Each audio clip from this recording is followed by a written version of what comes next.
Hey everyone, John here. It's March 14th, which is Saturday, here in Los Angeles, California, here at Monkey Mountain, which is in Santa Clarita, Saugus. So we're kind of entering whatever, I don't know what day you call it, day zero, day one of the coronavirus essentially taking effect here because we had the national emergency declaration and now all the major sports leagues are shut down, so sort of the matrix going on pause at this point, and they're saying it's going to be a couple months. So I figured I would, just do like a little talking notes diary journal here, informal, but just to sort of document it because it's definitely important.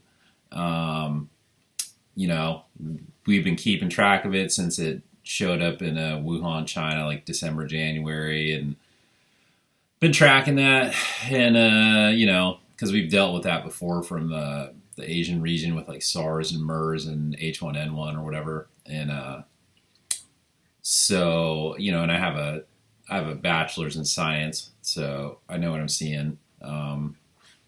Also, one of my previous jobs in the military was I was a casualty informations officer for a year at the European theater level. So I oversaw like the Mideast war stats and the European stats and conferred with the Pentagon.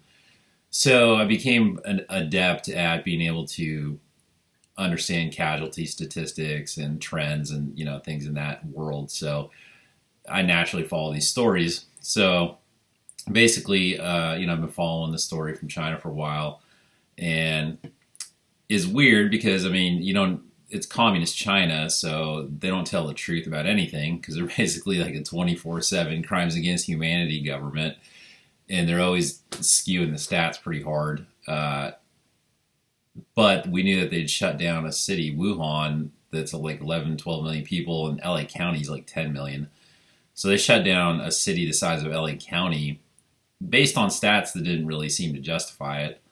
But then, these other countries are shutting down too. And mainly based on stats, when you look at them, the stats are like, they're not even as bad as H1N1 from what I've seen. So there's been a weird miscalibration between the size of the government reaction and what's the media is saying versus the stats. Now it could be that they're hiding the real stats and that they're actually like way worse, which makes sense.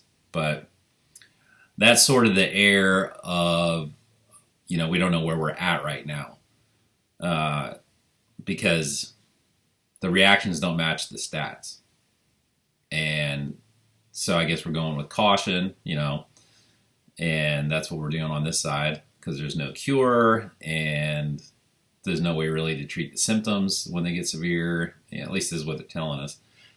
So there's a lot of ignorance in the air. And then, where there's ignorance, the subconscious and the imagination turn on, and they start to run up a lot of, unknown dark scenarios, which can cause anxiety or panic or fear. Generally it's just like a fear machine.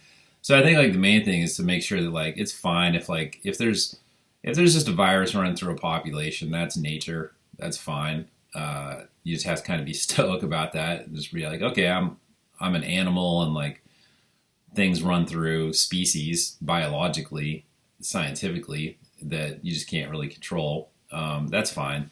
But the thing we can control as aware human beings is the level of fear and anxiety we put into the air, because that's unnecessary.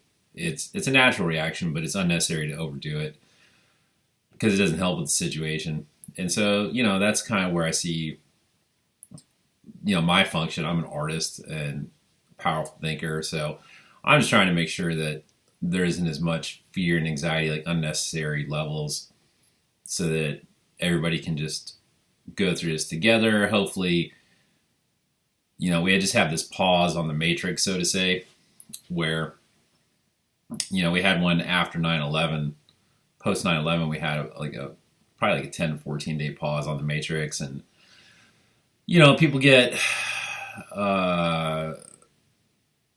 introspective and they reevaluate their social networks and they look at their own priorities and then they look at their external circumstances. It really wakes people up and you get a chance to reset, yourself and your priorities, uh, and just deal with stuff, and then just like get connected to life. Just be like, it's a humbling experience. Go, oh, okay, cool. You know, get you out of your own groove, and just respect the power of nature and life and reality. And just okay. And if you can do that, if you can get through that humbling wave, then this just becomes a great time to do a lot of stuff you want to do around the house, or self transformation, or helping those around you, or working on relationships, or basically just put you back into like the 1800s. But you can get to that productive place if you're not saddled with the fear. So that's the use of diminishing the fear factor, is that you can actually turn it into a productive time, and like a good time, and a unique opportunity. And if you have the fear on you, then you can't do that. So that's why I just go, deal with the science, and then minimize the fear, and then see what kind of productive use you can make of the time. So that's how I'm handling it. And yeah, I'll keep this kind of talk and journal going. Some updates here and there, see how it goes, because it'll probably get pretty deep, but that's the approach I'm taking to it. So take care wherever you are, and I hope you have a good one.